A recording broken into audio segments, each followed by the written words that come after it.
Assalamualaikum warahmatullahi wabarakatuh. Perkenalkan, nama saya Mezaldi Putri dengan NIM 210535157 dari jurusan Pendidikan Ekonomi dengan konsentrasi Ekonomi Koperasi.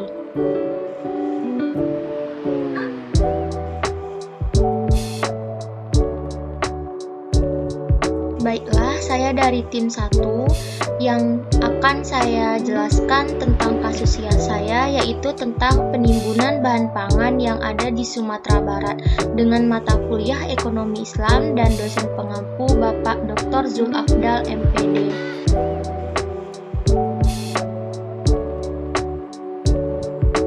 Yang akan kita bahas yang pertama yaitu tentang studi kasusnya. Menjelang datangnya bulan suci Ramadan, Satgas Tangan Polda Sumatera Barat dan jajaran telah melakukan koordinasi dengan lintas sektoral yang mengantisipasi kekurangan pangan di wilayah Provinsi Sumatera Barat. Untuk terkait indikasi adanya penimbunan pangan, Kombes Pol menyebut pihaknya juga tengah melakukan penyelidikan terkait hal tersebut. Polda Sumbar menghimbau kepada seluruh masyarakat agar dalam melakukan pembelian barang, khususnya kebutuhan pangan, agar membeli secukupnya dan tidak berlebihan. Polda Sumbar juga berpesan kepada pihak distributor untuk tidak melakukan penimbunan bahan pangan demi mengambil keuntungan, terlebih lagi saat ini terjadi kelangkaan minyak goreng serta mahalnya semua bahan pokok seperti cabai, bawang merah, tahu, tempe, dan lain-lain.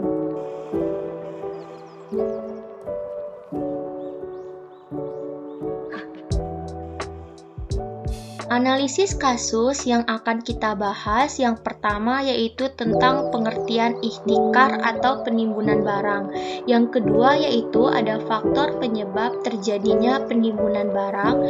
Yang ketiga yaitu ada dampak penimbunan barang. Dan yang keempat yaitu ada hukum penimbunan barang dalam Islam.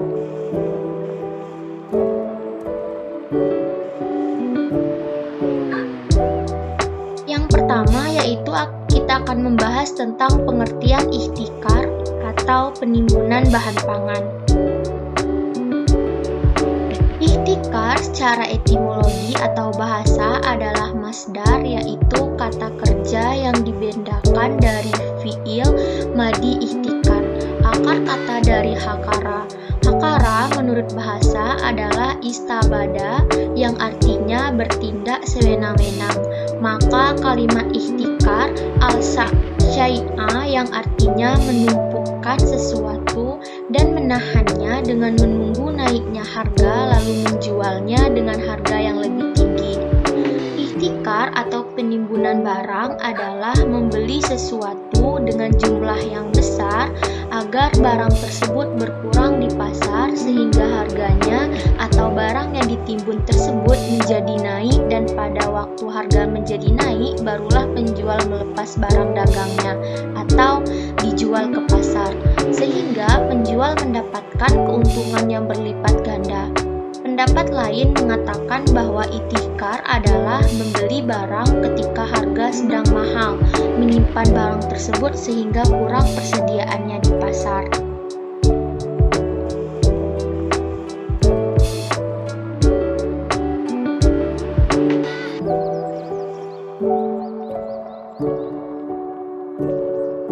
Yang kedua yaitu ada faktor penyebab terjadinya penimbunan bahan pangan.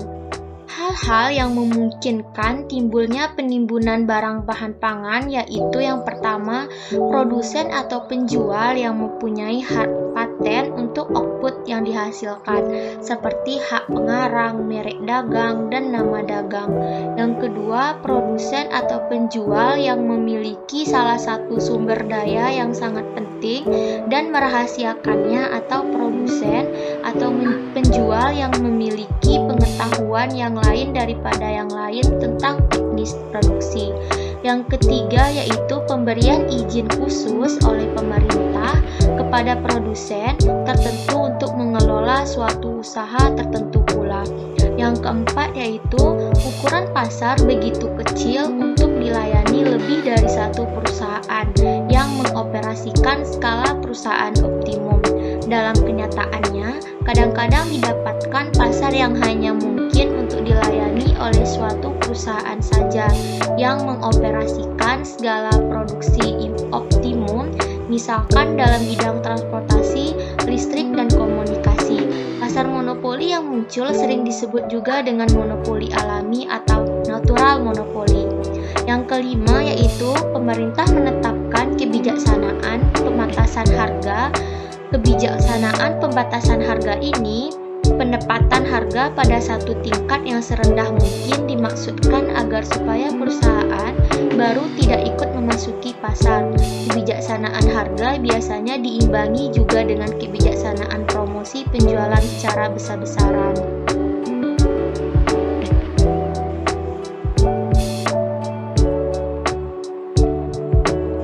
Selanjutnya yaitu ada dampak penimbunan bahan pangan.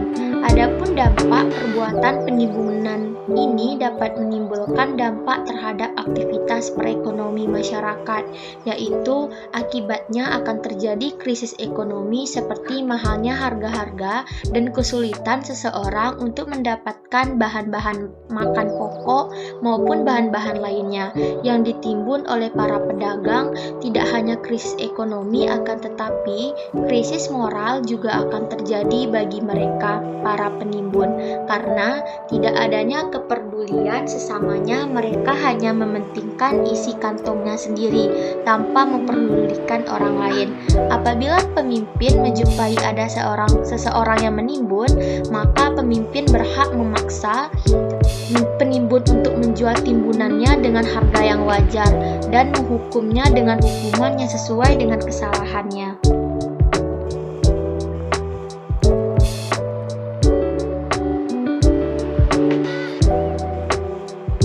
Selanjutnya yaitu ada hukum penimbunan barang dalam Islam. Adapun dasar hukum dilarangnya penimbunan barang yaitu dalam Al-Quran dan dalam hadis sebagai berikut. Yang pertama yaitu ada dalam Al-Quran. Para ulama Mazhab Al-Maliki mengharamkan ihtikar serta menekankan bahwa pemerintah berkewajiban mencegahnya dengan segala cara. Alasannya karena perbuatan itu memberikan mudarat yang besar terhadap kehidupan masyarakat, stabilitas ekonomi, dan negara. Hal tersebut juga diperkuat dalam firman Allah Ta'ala pada Quran Surah An-Nisa ayat 29 yang artinya,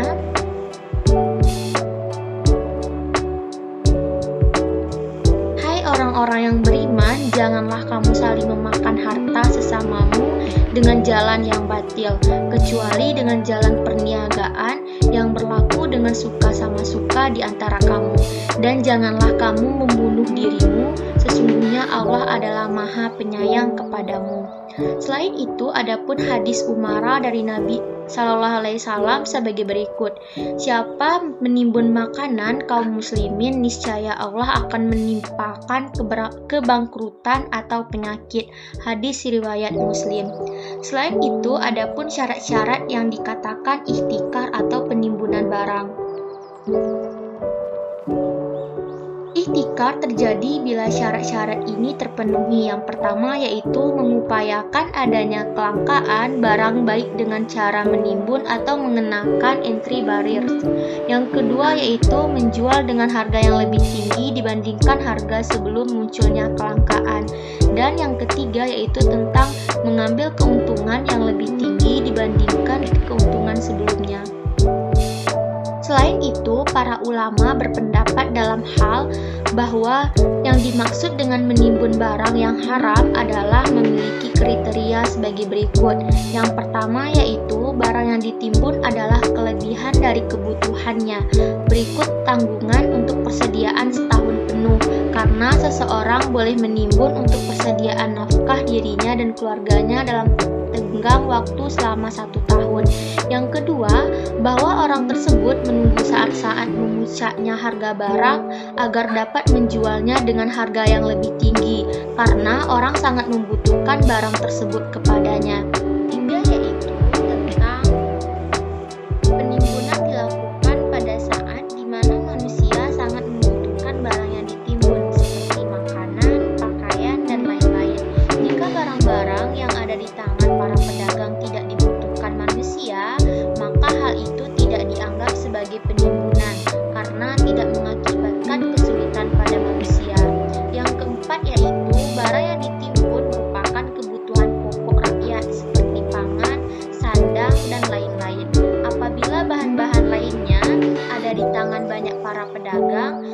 tetapi tidak termasuk bahan pokok kebutuhan rakyat dan tidak merugikan rakyat, maka hal itu tidak termasuk menimbun. Sedangkan menurut Yusuf Al-Qaradawi, penimbunan itu diharamkan apabila memiliki kriteria sebagai berikut. Yang pertama, dilakukan di suatu tempat yang penduduknya akan menderita sebab adanya penimbunan tersebut. Yang kedua, penimbunan dilakukan untuk menaikkan harga sehingga orang merasa susah dan supaya ia dapat keuntungan yang berlipat ganda.